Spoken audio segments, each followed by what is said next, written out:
সকলকে নমস্কার জানাই। আমি ডক্টর অয়ন মুখোপাধ্যায়। আমি কনসালটেন্ট গাইনোকোলজিস্ট কলকাতা শহরে। এবং যেরকম আপনারা জানেন যে আমার এই চ্যানেলটিতে গাইনো রিলেটেড এবং ডেলিভারি রিলেটেড, মাতৃত্ব রিলেটেড, বান্ধত্ব রিলেটেড বিভিন্ন জেনারেল টপিকের উপরে কথাবার্তা বলা হয়। আজকে যে টপিকটার উপর কথা বলবো সেটা জেনারেলি একটা ম্যারিড কাপল তার প্রেগনেন্সি আসার পরে লাস্টের দিকটা এসে তাদের মোস্ট কমন কোয়েশ্চেন তার ডাক্তারবাবুকে কিন্তু এটাই হয়। সেটা হচ্ছে যে ডাক্তারবাবু কীভাবে ডেলিভারি হবে, আর আমার ওয়াইফের জন্য কোনটা সেফ হবে, নর্মালটা না সিজারটা। তো আমার উত্তর তাতে হচ্ছে যে এরকম কোনো সোজাসাপটা উত্তর নেই যে আপনার ওয়াইফের জন্য এই জিনিসটা বেটার বা আপনার ওয়াইফের এটা হবে ওটা হবে। এটা না ঠিকভাবে বলা যায় না এরকমভাবে।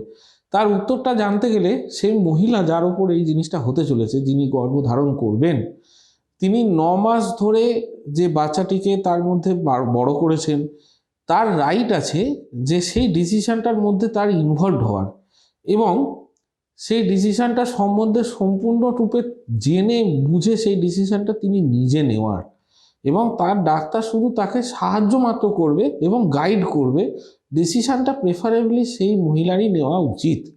এবং তার জন্য আমাদের ইনস্টিটিউটে আমরা কি করি না, যখনই একটা ওম্যান, যখন সে মা কনসিভ করছে, তখন থেকেই তাকে অ্যান্টিন্যাটাল ক্লাসেস, সে ভিডিওর মাধ্যমে, ডেমনস্ট্রেশনের মাধ্যমে, রিটেন ডকুমেন্টসের মাধ্যমে, কেস স্টাডিজের মাধ্যমে, নর্মাল ডেলিভারি কাকে বলে, কি কি হয়, তার স্টেপস কি কি, স্টেজেস কি কি, সেদিন যেদিন ভর্তি হচ্ছেন তিনি ব্যথা নিয়ে, সেদিনকে কি কি এক্সপেক্ট করতে হবে, কিভাবে তাকে চেক আপ করা হবে, কিভাবে তার ডেলিভারি হবে, অজ্ঞানের ওষুধটা তাকে কখন দেওয়া হবে, ব্যথার ওষুধ কখন, কতক্ষণের আগে ব্যথার ওষুধটা দেওয়া যাবে না, এই বিষয়ে তাকে অবগত করানোর জন্য পর পর পর পর ক্লাস নেওয়া হয়।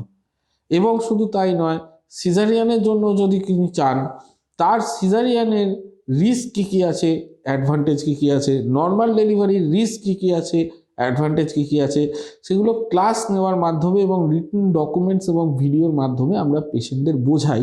তাতে করে কি না, পেশেন্টরা এই ডিসিশনটা যেটা নেওয়া হবে সেটার বিষয়ে তিনি অবগত হবেন, কারণ তার কাছে এটা তার জীবনের সব থেকে খুশির হয়তো দিন হতে চলেছে যেটা। তো নর্মাল ডেলিভারি বা সিজারিয়ান ডেলিভারি, এই ডেলিভারি ব্যাপারটা বুঝতে গেলে প্রেগনেন্সি কতদিনের হয় এবং লাস্টে এসে কি হয় সেই ব্যাপারটা একটু বুঝতে হবে। তো মানব সভ্যতার, মানব জাতির প্রপার প্রেগনেন্সির ডিউরেশনটা, যতদিন প্রেগনেন্সি থাকবে, সেটা হচ্ছে 40 সপ্তাহ।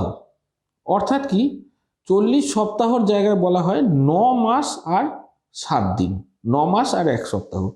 এবার তার মানে 40 সপ্তাহ ইকুয়ালস টু 9 মাস 7 দিন, দুদিক থেকে 7 দিন 7 দিন বিয়োগ করে দিলে 39 সপ্তাহ ইকুয়ালস টু 9 মাস। এবং এই দুটোকে 3 দিয়ে ভাগ করলে 3 মাস ইকুয়ালস টু 13 সপ্তাহ। অর্থাৎ কি, এক একটা মাস 4 সপ্তাহ 2 দিন মতো করে ধরা হচ্ছে। সেই হিসাবে 40 সপ্তাহ হচ্ছে 9 মাস 7 দিন। এই যে 40 সপ্তাহ ডেটটা বা ইডিডি দেওয়া হয় বা এক্সপেক্টেড ডেট অফ ডেলিভারি দেওয়া হয়, কারোর কারোর এটা ধারণা যে ডাক্তারবাবু আমাকে না ওই ডক্টর এই ডেট দিয়েছিলেন। ওই যে 40 সপ্তাহের ডেটটা দেওয়া হয়েছে, খুব রেয়ারলি আজকের দিনে শহরাঞ্চলের প্র্যাকটিসে 40 সপ্তাহের ডেটটা ছুঁতে দেওয়া হয়। জেনারেলি তার আগে আইদার ব্যথা উঠে যাবে বা জল ভেঙে যাবে বা সিজার হয়ে যাবে। তো ব্যাপারটা হচ্ছে যে প্ল্যান করে একটা ডেলিভারি কিন্তু তখনই করা যায় যখন কিনা একটা কাপল প্ল্যান করে সিজারিয়ান চাইছে। কীরকম ধরনের না, সেই ডেলিভারিটা হওয়ার জন্য 39 উইকসটা ক্রস করে যাওয়ার পরে কিন্তু রিস্ক, পেটের ভেতর বাচ্চাটার থাকার রিস্ক অনেক বেড়ে যায়। তার জন্য 39 উইকস হচ্ছে অপটিমাম ম্যাচুরিটি হয়ে গেছে, এইবার ডেলিভারি করে দাও। তো সেই ডেলিভারি 39 উইকসের যখন ডেটটা দেওয়া হয়, অর্থাৎ ইডিডির থেকে 7 দিন 10 দিন মতো আগে, তখন সেই ডেটে যদি প্ল্যান করে ডেলিভারি করতে হয় তাহলে সকাল 7টার সময় সেই মহিলা মোটামুটি খালি পেটে এসে ভর্তি হচ্ছে, অথবা থাইরয়েড বা যা প্রেশারের ওষুধ কেউ খায় তো সেগুলো খেয়ে এসে ভর্তি হচ্ছে। দিনের বেলায় তার সিজার হয়ে যাচ্ছে, কিছুক্ষণ পরে বা বেবি দেখানোর পরে বেবি চলে যাচ্ছে পেডিয়াট্রিশিয়ানের কাছে। পেডিয়াট্রিশিয়ান চেক আপ করে দেবেন যে বেবিটা মায়ের কাছে দেওয়া যাবে কিনা। মাদার যতক্ষণে ওয়ার্ডে গিয়ে পৌঁছচ্ছে, বেডে দেওয়া হচ্ছে, ততক্ষণ পর্যন্ত বেবিকে ফিড করে বেবিকে মায়ের পাশে দিয়ে দেওয়া হলো।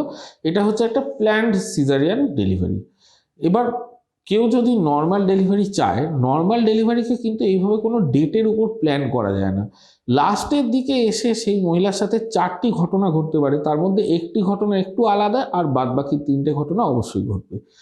একটু আলাদা যেটা একটি ঘটনা বলছি সেটা হচ্ছে যে বেবি যে মুভমেন্টটা, বাচ্চা নড়াচড়া ভেতর ভেতর যতবার করছিল সেটা সেই মহিলা যে পারসিভ করছিল, বুঝতে পারছিল, সেগুলো কমে এসছে। আগের সপ্তাহে যতটা নড়ছিল ডাক্তারবাবু, আজকে কেন যেন মনে হচ্ছে যে কম নড়ছে। এটা যদি পেশেন্ট বলে তাহলে ইমিডিয়েটলি তার হসপিটালাইজ হওয়া উচিত, তার ডাক্তারকে জানানো উচিত, এবং সেই মহিলার যিনি ডক্টর রয়েছেন তিনি ডিসাইড করবেন যে কোনো টেস্ট করতে হবে, কি করতে হবে, নাকি ডেলিভারি করতে হবে, নাকি আরেকটু ওয়েট করে দেখতে হবে।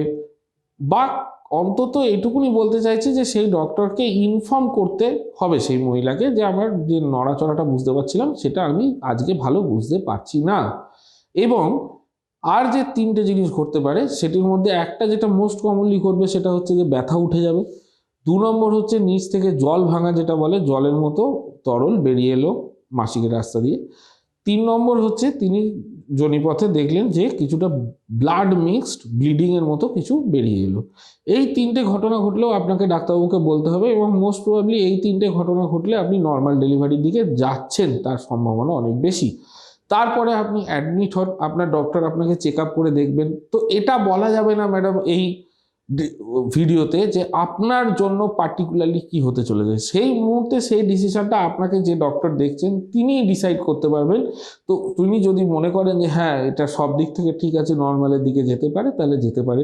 যদি মনে করেন যে না এটার কোনো একটা প্রবলেম মনে হচ্ছে, তো বেবিকে কষ্ট দিয়ে তো কোনো কিছু করা যাবে না, সেটাতে অবশ্যই তখন সিজারের কথা সেই ডক্টর আপনাকে বলতে পারেন। তো ইন এ নাটশেল এটা গেল মোড অফ ডেলিভারি। হ্যাঁ, এবার নেক্সট কথা হচ্ছে যে কোন ডেলিভারিটা আপনার জন্য সেফ বা আপনার জন্য অ্যাপ্লিকেবল। এটারও উত্তরটা ঠিক এই ভিডিওতে দেওয়া সম্ভব না, তবে ইন জেনারেল কিছু গাইডলাইন বলা উচিত। যেমন ধরুন আপনার এরকম কোনো ডিজিজ আছে যেটাতে মনে হয়েছে আপনার ডক্টরের যে আপনার নর্মাল ডেলিভারির জন্য যে সময়টুকুনি লাগবে, যে সময় পর্যন্ত সেই বেবিকে নিয়ে যেতে হবে 38-39 উইকসে, সেটা নিয়ে যাওয়া যাবে না, 36 বা 37তম সপ্তাহে আপনার ডেলিভারি করে দিতে হবে। ধরুন বাচ্চা পেটের ভিতর বাড়ছে না যতটা বাড়া উচিত ততটা, বা সুগার আছে বা প্রেশার আছে বা ব্লাড ফ্লো বাচ্চাকে সেরকমভাবে হচ্ছে না, এরকম কিছু কিছু কন্ডিশনে আপনার ডক্টর সিজারিয়ান ডেলিভারির কথা আপনাকে সাজেস্ট করতে পারেন। এবং শুধু তাই নয়, যদি সেটা করতে হয় তাহলে তার রিস্ক তার বেনিফিট একমাত্র যিনি সিজারিয়ানটা করছেন বা ডেলিভারিটা করছেন তিনি ডিসকাস করাটাই বেটার। এরকম কোনো জিনিস নেই ম্যাডাম যে সিজারিয়ানটা বেটার, নর্মালে একদম সব কিছু খারাপ, বা সিজারিয়ান আজকের দিনে খুব ভালো জায়গায় চলে গেছে, নর্মাল তো কারুর হওয়া উচিত না, এরকম কোনো ব্যাপার নেই। এগুলো মিথ। এবং যার জন্যে কি আমরা অ্যান্টিনেটাল ক্লাস যেগুলো করাচ্ছি, যাতে করে কিনা মহিলারা যারা প্রেগনেন্ট হয়েছেন তারা মাসি পিসি এই বলেছিল তে না শুনে প্রপার কি গাইডলাইন আছে, তার জন্য প্রপার কি পড়াশোনা দরকার, সেটা যেন সে ঠিক সোর্স থেকে ঠিক ইনফরমেশনটা তারা জানতে পারে। তাতে কি হয় না, সেই ডিসিশনটা যখন নেওয়া হচ্ছে সেই ডিসিশনটার একটা অঙ্গ হতে পারে সেই মহিলা, এবং তাতে তার অনেক বেশি স্যাটিসফ্যাকশন হয় যে হ্যাঁ ডাক্তারবাবু আমাকে এগুলো জানিয়েছিল, আমি এগুলো জানি, জেনে আমি এই ডিসিশনটা নিয়েছি। সেইটাই আজকের দিনে আমার মনে হয় কাম্য।